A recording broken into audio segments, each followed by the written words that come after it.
Hey, good morning, everyone. Michael Fanning here, and this is warm up 189. And I'm excited today because this is the third part of the first two that I did were on your 12 core fears. And today I'm going to give you strategies, right? I'm going to give you strategies for basically being aware of your fears, and then what are some things you can do to transcend, right? To transcend your fears. Because if you remember, I said what you resist persists, and what you befriend transcends. And so we want to really dive into that. So the first thing to understand, so we went through the 12 fears, right? Here's the challenge: is a lot of us go through life in what I call kind of an unconscious state, right? So if you think about, imagine in your mind right now an iceberg. And when you're on the water, traveling on the water, you see an iceberg, all you see is the tip of that iceberg. But what's beneath that is massive amounts of ice that we don't even see. And if we think about that, I want you to relate that to your brain, really. If you think about your brain, you think about your conscious brain and your non-conscious brain. Your conscious brain is that iceberg that's above the water. Your non-conscious brain is all that stuff below the water.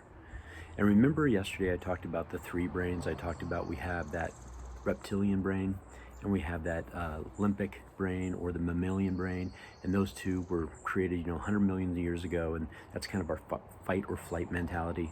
And then we have this neocortex, and this neocortex now is the reasoning side of our brain. It's that part of our brain that says, hey, wait a second, think about this, right? So what happens is we have these fears.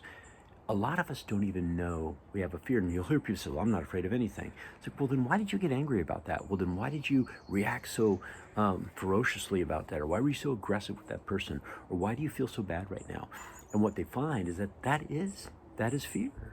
And they're not even aware of it because they're in this non-conscious state. The fears live below the water in that big chunk of that iceberg.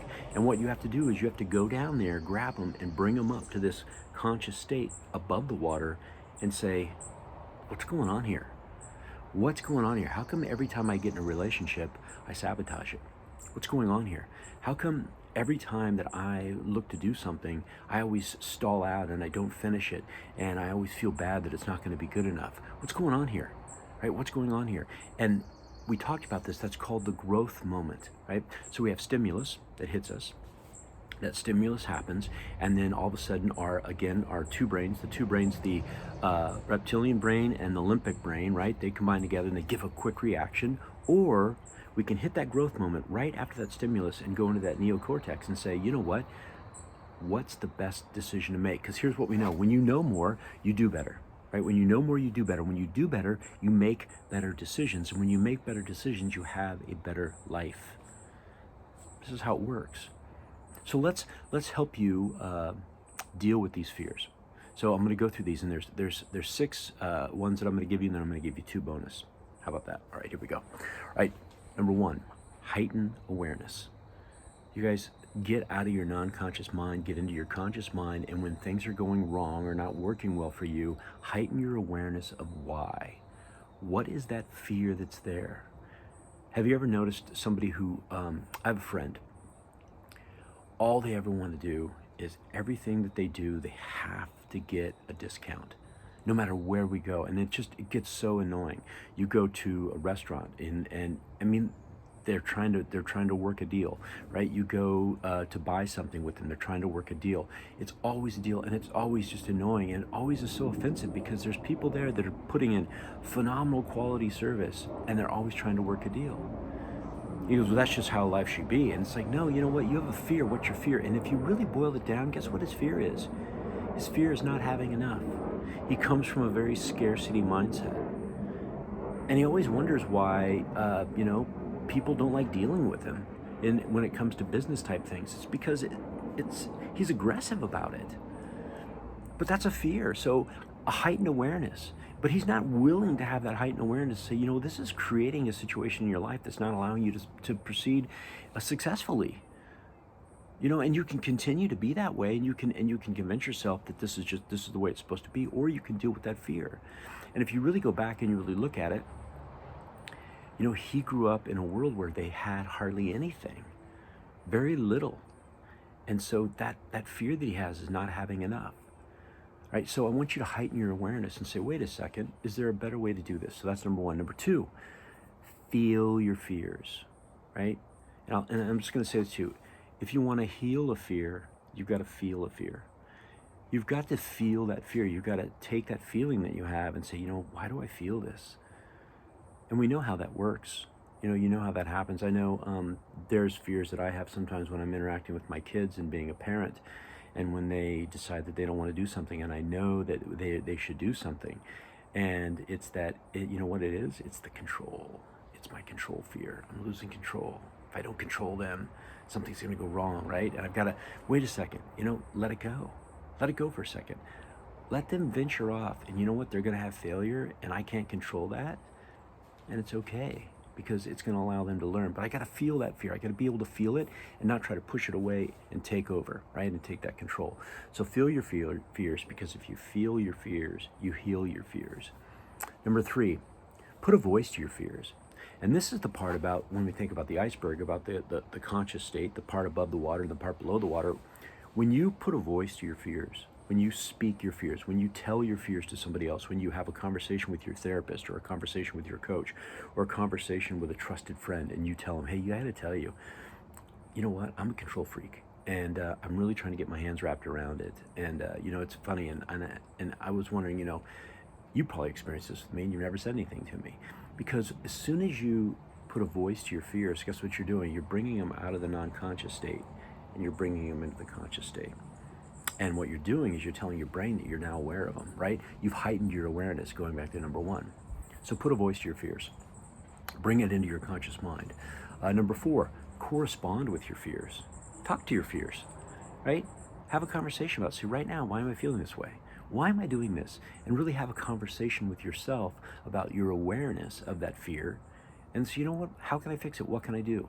Can I talk to my coach? Can I talk to a mentor? Can I talk to my therapist? Can I talk to my significant other? Can I talk to a really great friend, right? These are things that have been going on in my mind, and I want to work through it. I want to figure out how to get better. I want to figure out how to have a different decision around this stimulus using my growth point, because I'm now conscious of my fear, right? Does that make sense? Okay, number 5, run to your fears. Right? Take on your fears.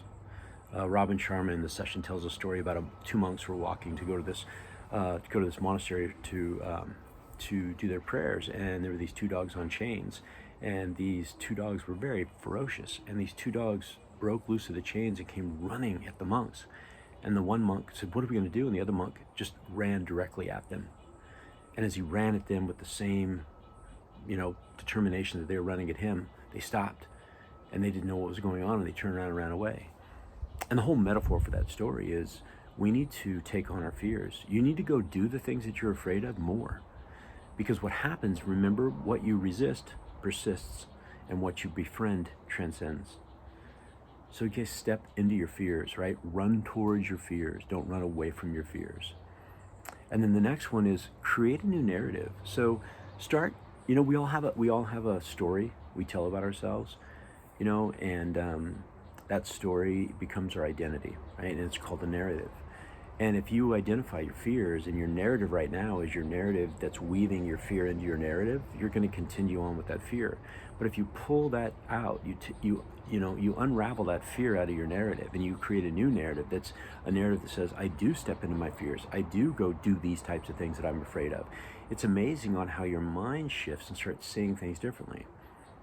So create a new narrative but remember, in order to do that, what do you have to do first? You have to be aware of the fear in order to know how the new narrative is going to sound. Okay, so those are the 6. So I'm going to give you 2 bonus. The first bonus, some of you may go, that's kind of hokey, why would I do that? But here's the other one. Storyboard your new narrative. So for example, if your new narrative has new ways of you doing things, storyboard that, right? Get photos and images of things of that, what you want and how you want it, and put it somewhere where you see it every single day. And start really identifying with the fact that, so for example, let's say somebody has the fear of love, and they're not doing well with relationships. So your new storyboard may look like, what is that relationship that you want to have? I know when you think about, dating and that whole world, one of the questions always happens when somebody says, well, I'm just keep connecting with people that just aren't right for me. And the question you always have for somebody is like, well, what is it that you want, right? Have you mapped out that perfect significant other for yourself? Now ask yourself, are you that? Well, if you want to be that, storyboard it. Create a narrative around that. Ask yourself, are you that person? Do you see that? Because as you become that, you attract that, right? As you become that, you attract that. And then the very last one, and this one's super simple. It's not hard at all. And it's kind of the whole concept of just, should be your concept for life. Love, okay? Just love. You know, in Ninja, we teach this, and on day 2, we ask, you know, when you're afraid, you know, what is fear? Fear is really the absence of love, because you can't be afraid when you're loving, right? The only way for fear to exist is to remove love. So I want you to think about, on any given day, how much are you actually loving? How much are you actually caring? How much are you really engaging in a world where you're bringing something to the table to show somebody that they're significant? Because when you do that, fears go away. All right, so there they are. There's your 8. You guys, this comes from Robin Sharma from the Titan Academy. It's from the program that I work through, and you can go to YouTube. If you go to YouTube right now and you typed in The Cure for Fear, Robin Sharma, he's got videos around this type of stuff. But I got to tell you, invest in yourself, invest in time, invest in who you want to become and what you want to be. Because I'll tell you this, success is not an accident. Success is created. And these are the types of things that hold us back from being successful in life. Those 12 core fears have a grip on our life. And if we can't put strategies in place to make that grip release so that we can move forward and fulfill our destiny, you know, it's up to you. It's basically what I'm saying. All right, everyone. Hey, hopefully that helps. I want to thank you for watching these. And again, I don't do these for my health. I do these because I'm human just like you, and I'm a work in progress. And I find this stuff to really help me. And I figure if it helps me, it's going to help somebody else. And so what I would ask is that if you feel that this is beneficial, share it out, right? Share it out with other people. All right, everybody. Hey, be awesome and help somebody. Thanks for listening.